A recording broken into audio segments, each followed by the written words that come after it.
اور تم سے ذوالقرنین کے بارے میں دریافت کرتے ہیں، کہہ دو کہ میں اس کا کسی قدر حال تمہیں پڑھ کر سناتا ہوں۔ ہم نے اس کو زمین میں بڑا اقتدار دیا تھا اور ہر طرح کا سامان اس کو عطا کیا تھا، تو اس نے ایک سفر کا سامان کیا، یہاں تک کہ جب سورج کے غروب ہونے کی جگہ پہنچا تو اسے ایسا پایا کہ ایک کیچڑ والے چشمے میں ڈوب رہا ہے، اور اس چشمے کے پاس ایک قوم دیکھی۔ ہم نے کہا ذوالقرنین، تم ان کو خواہ تکلیف دو خواہ ان کے بارے میں بھلائی اختیار کرو، دونوں باتوں کی تم کو قدرت ہے۔ ذوالقرنین نے کہا کہ جو کفر و بد کرداری سے ظلم کرے گا اسے ہم سزا دیں گے، پھر وہ اپنے پروردگار کی طرف لوٹایا جائے گا تو وہ بھی اسے بڑا عذاب دے گا، اور جو ایمان لائے گا اور عمل نیک کرے گا اس کے لیے بہت اچھا بدلہ ہے، اور ہم اپنے معاملے میں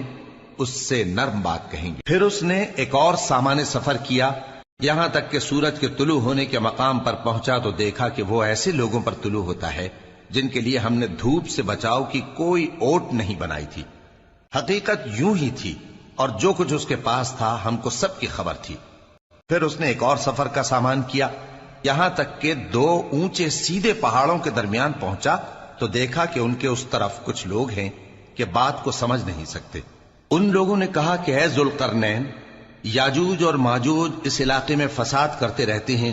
بھلا ہم آپ کے لیے خرچ کا انتظام کر دیں کہ آپ ہمارے اور ان کے درمیان ایک دیوار کھینچ دیں۔ ذوالقرنین نے کہا کہ خرچ کا جو مقدور اللہ نے مجھے بخشا ہے وہ بہت اچھا ہے،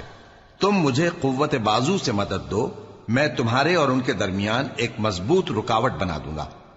تم لوہے کے بڑے بڑے تختے میرے پاس لاؤ۔ چنانچہ کام جاری کر دیا گیا، یہاں تک کہ جب اس نے دونوں پہاڑوں کے درمیان کا حصہ برابر کر دیا اور کہا کہ اب اسے دھوکو، یہاں تک کہ جب اس کو دھونک دھونک کر آگ کر دیا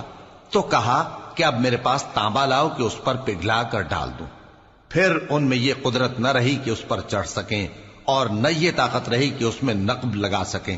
بولا کہ یہ میرے پروردگار کی مہربانی ہے، پھر جب میرے پروردگار کا وعدہ آ پہنچے گا تو اس کو ڈھا کر ہموار کر دے گا، اور میرے پروردگار کا وعدہ سچا ہے۔ اس روز ہم ان کو چھوڑ دیں گے کہ روئے زمین پر پھیل کر ایک دوسرے میں گھس جائیں گے، اور سور پھونکا جائے گا تو ہم سب کو جمع کر لیں گے